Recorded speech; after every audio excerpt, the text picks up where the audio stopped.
మనందరికీ బాగా తెలుసు. ఇప్పుడు లెనిన్లో ఇంకొక క్యారెక్టర్ నేమ్ అలాగే పాపులర్ అవ్వబోతోంది అని ట్రైలర్ చూస్తేనే అర్థమైపోయింది.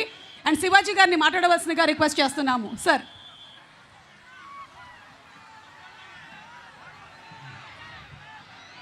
హలో తిరుపతి,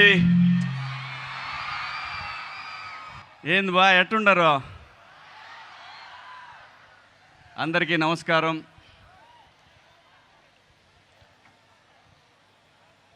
నా జీవితం మొదలైంది అన్నపూర్ణ బ్యానర్లో. నాకు అవకాశం ఇచ్చింది నాగార్జున గారు.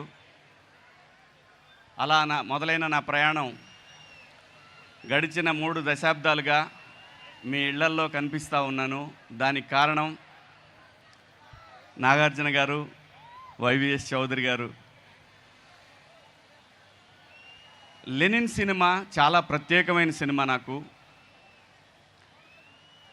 చాలా ఎమోషన్స్ ఉన్నాయి. సినిమాలో ఎలాగైతే ఎమోషన్స్ ఉంటాయో నాకు కూడా, నేను పర్సనల్గా నాకు హార్ట్కి చాలా దగ్గరైనటువంటి ఒక సినిమా ఇది.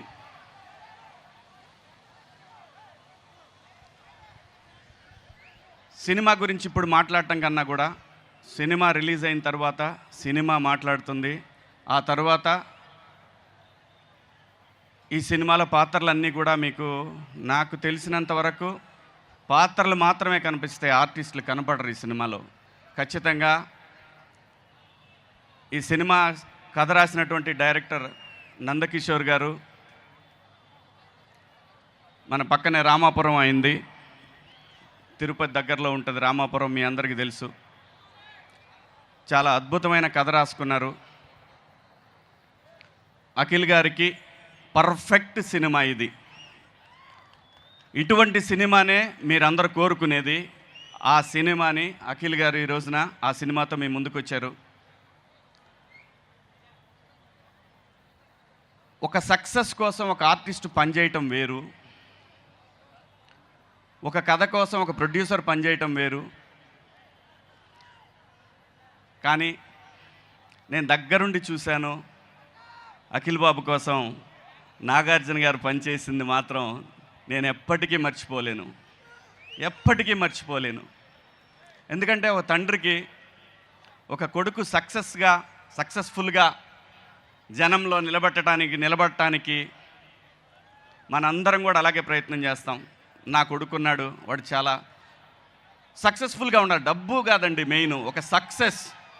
ఆ సక్సెస్ కోసం అఖిల్ బాబు ఎంతైతే కష్టపడ్డాడు ఈ సినిమాకి, నా కళ్ళ ముందు నేను ఆయన బేబీగా ఉన్నప్పుడు చూశాను. ఈరోజు లెనిన్గా నా కళ్ళతోటి నేను దగ్గరుండి, చాలా నా హార్ట్కి దగ్గరైన సినిమా, నా హార్ట్కి దగ్గరైన మనుషులు, అద్భుతమైనటువంటి పెర్ఫార్మెన్స్ చూస్తారు ఈ సినిమాలో అఖిల్ బాబుది. అలాగే ఏంది భారతి, చాలా అద్భుతమైనటువంటి నటీమణి అండి ఈ అమ్మాయి. చాలా బ్రహ్మాండమైనటువంటి ఆర్టిస్టు. తను చేసిన ఫస్ట్ నేను తన షూటింగ్లో చూసింది రామారావు గారి డైలాగు, ఏమంటివి జాతి నెపమన సూతసుతన కింద నిలువరహత లేదందువా. ఎంత మాట. ఈ డైలాగ్ అమ్మాయి చెప్తుంటే నేను అఖిల్ బాబు ఎదురుగా నిలబడి ఉన్నాం. అఖిల్ బాబు అమ్మాయిని చూస్తూ ఉంటాడు.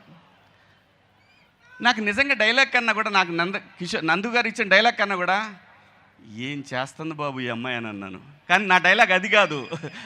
ఈ అమ్మాయి పలానాడు మన మామ కూతురు అని చెప్పాల్సిన డైలాగుని ఎంత బాగా చేసింది బాబు గారు ఈ అమ్మాయి. సో ఈ సినిమా నేను చెప్పడం కన్నా కూడా మీరు చూస్తే డెఫినెట్గా అక్కినేని ఫ్యామిలీకి ఒక బ్లాక్ బస్టర్ అనేది ఈ సినిమాతో మీరు అందరూ చూస్తారు. ఎలాగైతే నాగార్జున గారిని మాస్లో చూసామో, అలాగే గీతాంజలిలో ఒక లవర్గా ఎలా చూసామో, ఇలా సినిమాలు చెప్పుకుంటూ పోతే అన్ని పాత్రలు కలిపి ఆయనకి గొప్ప అవకాశం, ఒక ఆర్టిస్ట్గా తను ప్రూవ్ చేసుకోవడానికి ఒక గొప్ప అవకాశం లెనిన్ సినిమా.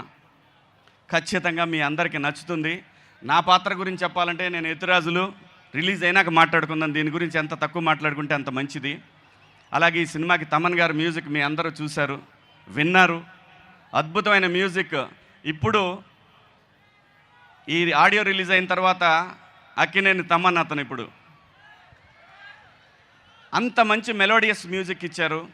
అలాగే ఈ సినిమాలో పనిచేసిన పాత్రలు అందరూ కూడా క్యారెక్టర్స్ చేసిన ప్రతి ఆర్టిస్టు కూడా బ్రహ్మాండంగా ఎవరి స్థాయిలో వాళ్ళు యాక్ట్ చేశారు. ఒక అద్భుతమైనటువంటి ఒక మహాభారతాన్ని చూడబోతా ఉన్నారు మీరు. అంటే ఒక సోషల్ మహాభారతం ఎలా ఉంటుందనేది మీ అందరికీ కళ్ళకు కట్టినట్టు చూపించారు. అలాగే ఈ సినిమాలో పనిచేసిన ప్రతి ఆర్టిస్టుకు కూడా శుభాకాంక్షలు. Thank you sir. నాకు సార్ మళ్ళీ ఇంకొక అవకాశం ఇచ్చారు, అద్భుతమైన అవకాశం. ఆ ఏడుకొండల వాడి సాక్షిగా నా జీవితంలో నేను నాన్నగారితో కూడా పనిచేశాను. సీతారాముల కళ్యాణం చూతమరారండి సినిమాలో మీతో సీతారామరాజులో పనిచేశాను. ఆ తర్వాత అఖిల్ బాబుతో ఈ సినిమా ఖచ్చితంగా సూపర్ హిట్ అండి. ఈ సినిమా గన్ షాట్ హిట్. 10వ తారీఖు మీరు అందరూ చూస్తారు. ఒక block buster cinema king junior వస్తున్నాడు. థ్యాంక్ యూ శివాజీ గారు, thank you so much. And